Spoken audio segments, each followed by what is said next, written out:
اللهم صل على محمد وآل محمد. A'udhu billahi minash shaitanir rajim, bismillahir rahmanir rahim. En el nombre de Dios, el clemente, el misericordioso, la paz de Dios sea con todos sus profetas, desde Adán hasta Muhammad, salawatullah wa salamu alayhim ajma'in. Salamu alaykum wa rahmatullahi wa barakatuh. Venimos tocando el tema del Islam y el terrorismo, y hoy quisimos hablar un poco sobre la cuestión de la guerra y el yihad, ya que es uno de los temas que generalmente suele venir unido al concepto de terrorismo, y muchas veces existen confusiones entre el hecho de que el yihad es terrorismo o que el yihad aprueba los actos terroristas y ese tipo de cuestiones. Lo que queremos hablar es que en realidad hay varios puntos que tocar sobre la filosofía del yihad, o lo que se conoce como la lucha armada en el Islam o la guerra en el Islam. Obviamente nada tiene que ver el concepto de yihad con guerra santa, que muchas veces en español lo traducen como guerra santa. Eso no es correcto, porque guerra santa tiene que ver justamente con este permiso divino de poder utilizar la fuerza y la violencia a través de la guerra en pro de poder lograr la islamización en este caso, y eso no es correcto. Eso es un concepto totalmente alejado. De hecho, el concepto de guerra santa es un concepto de la cultura occidental. Nunca existió guerra santa en el Islam. Sí existe defensa, que después vamos a hablar sobre eso.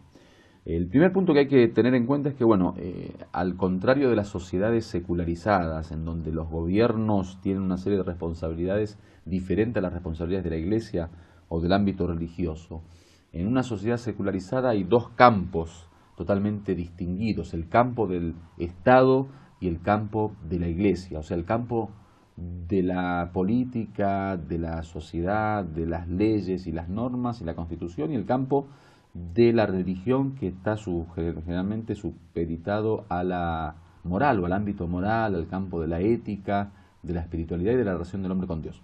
Con respecto al Islam, el Islam no es secularizado, o sea, ni la comunidad islámica está secularizada, ni el gobierno islámico está, digamos, separado de la religión, ni la religión está desentendida del tema social.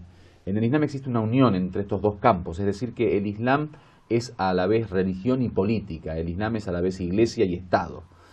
No ocurrió nunca una división de estos dos campos como para que después, por ejemplo, debamos unirlos y decir que son dos campos totalmente opuestos que debemos unir, como es el caso de la historia de Occidente, que, digamos, se une la Iglesia con Roma, y que después, al fin y al cabo de haber experimentado una mala experiencia, se sintieron obligados a volver a separarse.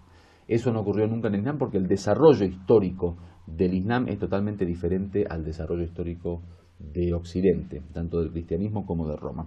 Entonces, ¿por qué empiezo a hablar de esto? Porque justamente cuando una sociedad no está secularizada y vive bajo las normas de un gobierno islámico, a diferencia de la secularización de Occidente, en la sociedad secularizada es obvio que la Iglesia no se va a intrometer en temas de guerra o de defensa del territorio. ¿Por qué? Porque no es su responsabilidad. En la sociedad occidental que está secularizada, el Estado, a través del gobierno, digamos, sale a defender el territorio en caso de ocupación o de invasión. Entonces está muy claro que la Iglesia siempre va a aparecer con una, digamos, bandera de paz, supuestamente, con una imagen pacifista, porque ella no tiene responsabilidad de defender a su pueblo, porque ella, digamos, está supeditada a un campo totalmente diferente al de la defensa. ¿Quién es el encargado de la defensa de la sociedad o del territorio en caso de ataque o invasión? El gobierno. El Estado es el, digamos, el responsable, a través del ejército, a través del Ministerio de Defensa y a través de las fuerzas de seguridad.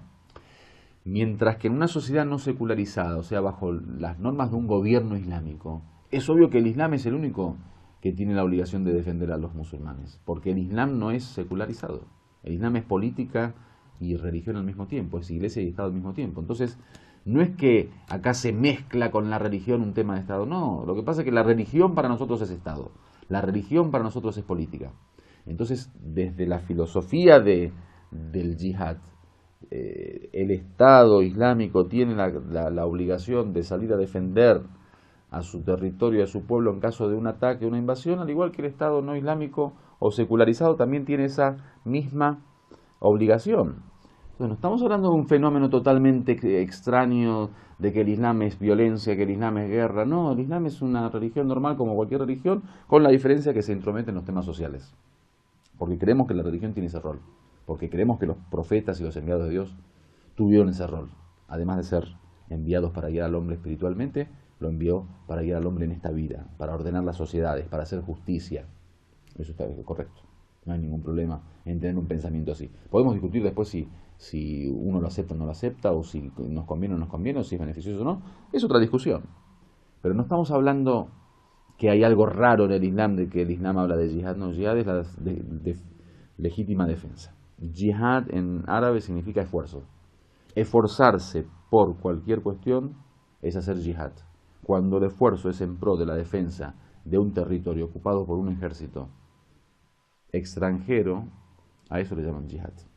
Eso es aceptado por las leyes internacionales, por el derecho internacional, por las instituciones y organizaciones internacionales. La ONU, por ejemplo, habla en su Carta Magna del derecho de los pueblos a la legítima defensa.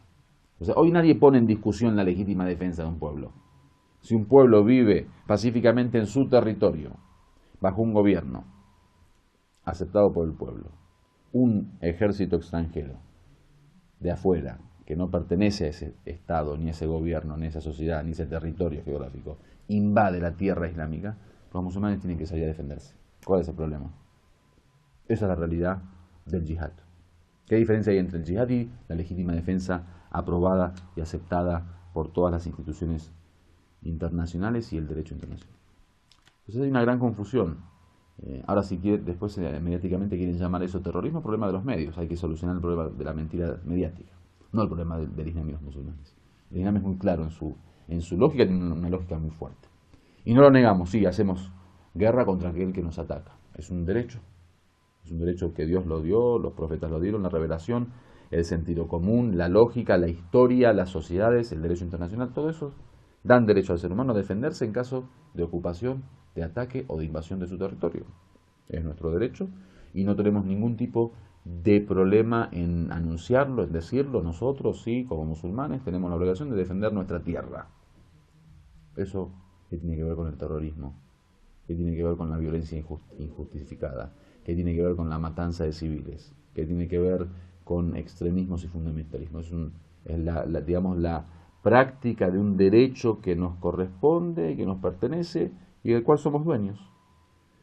Entonces, el tema del yihad es entendido como una obligación de los musulmanes, pero con las condiciones que tiene el yihad. El yihad no es ser salvaje y andar cortando cabezas con la espada como lo que estamos viendo en YouTube o en los videos que aparecen en Internet.